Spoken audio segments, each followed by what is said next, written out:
Playground to Making Blankets. Louise's Big Idea. Written by Malcolm Gladwell. Louise was a mom, just like many others, juggling the daily demands of family life. She spent her days ensuring her children were happy and well cared for, always putting their needs first. She was a loving and dedicated mother, deeply involved in her children's lives. She played with them, read them stories, and made sure they felt loved and secure. Louise pushed kids on swings, made lunches, and comforted her children when they were upset. Her days were filled with the simple joys and challenges of motherhood. But amidst the daily routine, Louise had a dream. She often found herself thinking about what more she could do, how she could make a difference. She saw something missing in the world of baby products. The world, she thought, needed better baby blankets. Not just softer, not just cuter, but something truly special. She envisioned blankets that were not only functional, but also carried a piece of a mother's love and care. Louise imagined blankets made with the finest materials, each stitch infused with a mother's touch. She wanted to create something that would provide comfort and warmth to babies, just like a mother's embrace. And she wanted each blanket to tell a story, a unique narrative that parents could share with their children. A story that would make the blanket more than just a piece of fabric, but a cherished keepsake. So, she took a chance. Louise decided to turn her dream into reality. She began working late into the night, after her children were asleep, transforming her ideas into tangible products. She swapped playground talks for late-night sewing sessions. Her living room, once a place of family gatherings, became her workshop, filled with colorful fabrics and the hum of her sewing machine. Her living room became her factory, full of colorful fabrics and the sound of her sewing machine. It was a space where creativity and hard work came together. The rhythmic sound of the sewing machine became a familiar melody in her home, a testament to her dedication and passion. Louise wasn't just a mom anymore. She was an entrepreneur, balancing the demands of her family with the challenges of starting a new business. She was a business owner, proud of the products she created and the journey she embarked on. Louise's entrepreneurial leap was a testament to her determination and love for her children. The Louise way: doing good and telling stories. Louise's journey began with a simple idea: to create something beautiful and meaningful for babies and their parents. She wanted to make a difference, not just in the lives of the families who bought her blankets, but also in the world. Louise's blankets weren't just things you buy. They were a reflection of her values and her commitment to sustainability. Each blanket was a testament to her belief that we can create beautiful products without harming the environment. They showed what she believed in. Louise was passionate about using only the best materials, and she spent countless hours researching and sourcing organic cotton and natural dyes. She wanted every blanket to be a symbol of quality and care. Each blanket was made from organic cotton, colored with natural dyes, which not only ensured that they were safe for babies, but also that they were produced in an environmentally friendly way. Louise believed that every step of the production process should be as sustainable as possible, and packed in recycled boxes. She was determined to minimize waste and reduce her carbon footprint. The packaging was just as important as the product itself, and she made sure that it was both beautiful and eco-friendly. Parents who cared about the environment loved this, but there was more. Louise knew that creating a great product was only part of the equation. She wanted to build a connection with her customers, to make them feel like they were part of something special. Louise knew stories were important. She believed that every blanket had a story to tell, and she wanted to share those stories with her customers. She spent hours writing personal notes to include with each blanket, sharing her thoughts and experiences. Each blanket came with a note she wrote herself, explaining the design. She wanted her customers to know the inspiration behind each pattern and color, to understand the love and care that went into making each blanket. She often wrote about funny things her kids did, sharing little anecdotes that made her customers smile. These stories made the blankets more than just a product. They made them a part of Louise's life, or a happy moment in their lives. These personal touches created a bond between Louise and her customers, making them feel like they were part of her family. This personal touch made a connection. Customers felt a sense of belonging, knowing that they were supporting a brand that cared about them and the world. People weren't just buying blankets, they were buying a little piece of Louise's life. They were investing in a story, a mission, and a community. Her shop on Instagram and Etsy did really well. The online platforms allowed her to reach a wider audience, and her followers loved the behind-the-scenes glimpses into her creative process. Moms loved the eco-friendly blankets, the stories, and the personal notes. They appreciated the thought and care that went into each product, and they loved being part of Louise's journey. Louise had found what people wanted, real stuff, and a sense of connection.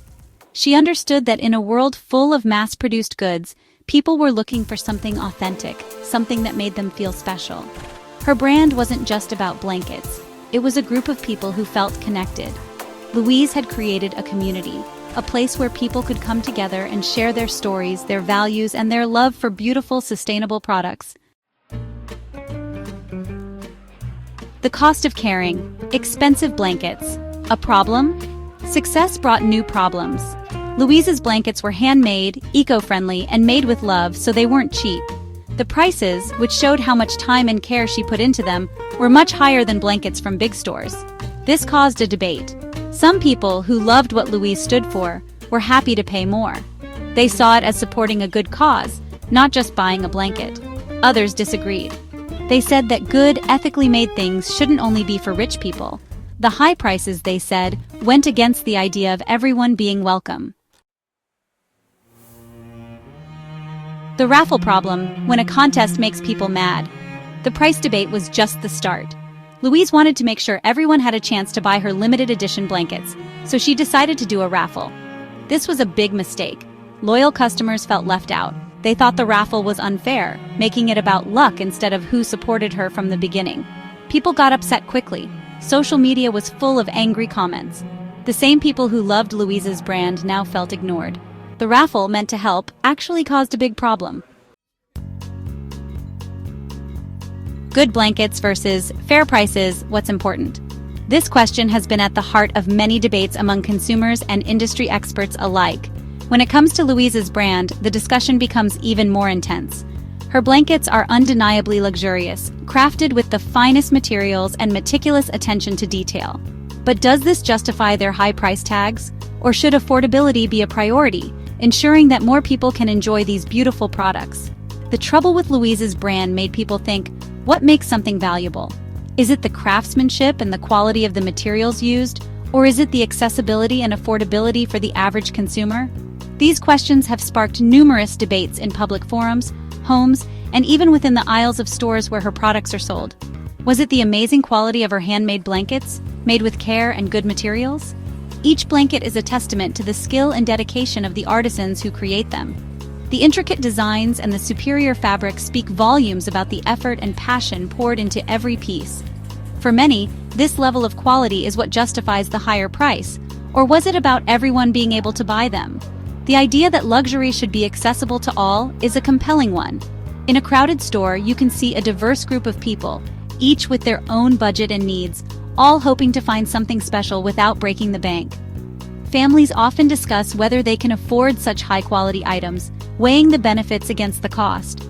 Could a brand really be about community if most people couldn't afford it? This question strikes at the core of Louise's dilemma. A brand that prides itself on community values must consider the financial realities of its customers.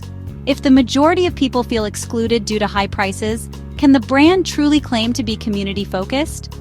Protests and disappointed shoppers highlight the growing frustration among those who feel left out. Louise had a tough choice.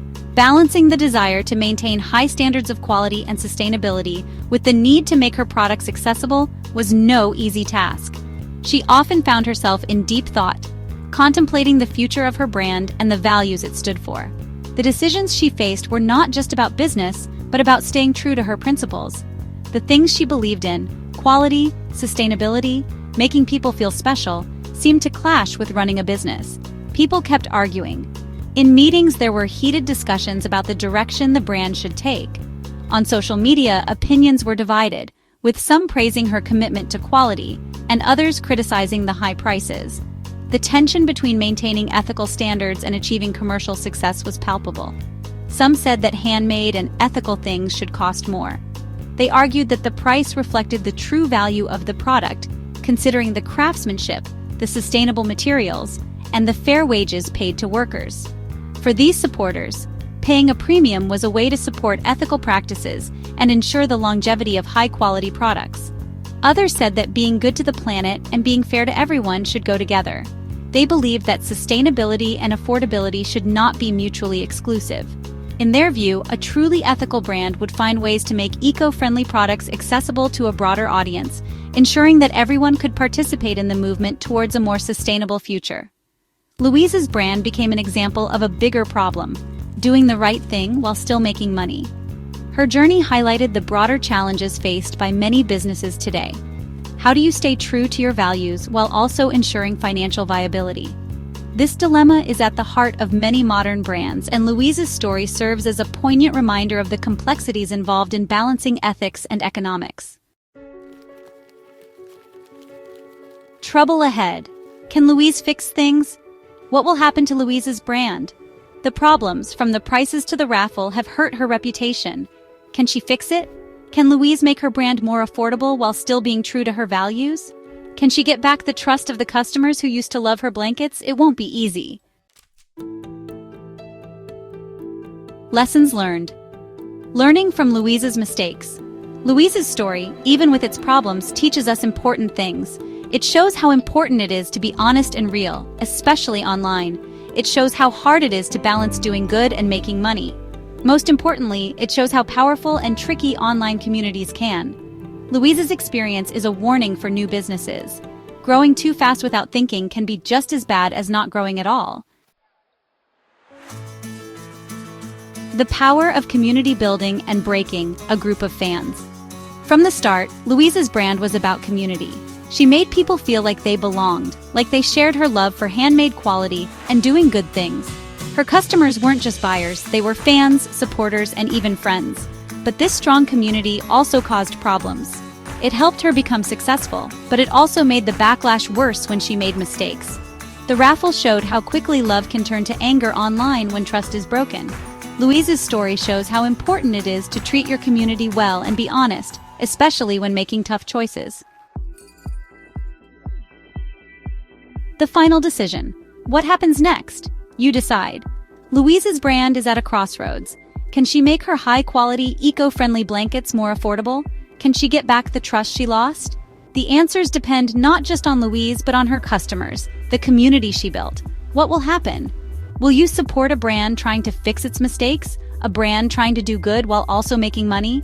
Or will you look for other brands that better match your values and your budget? It's up to you.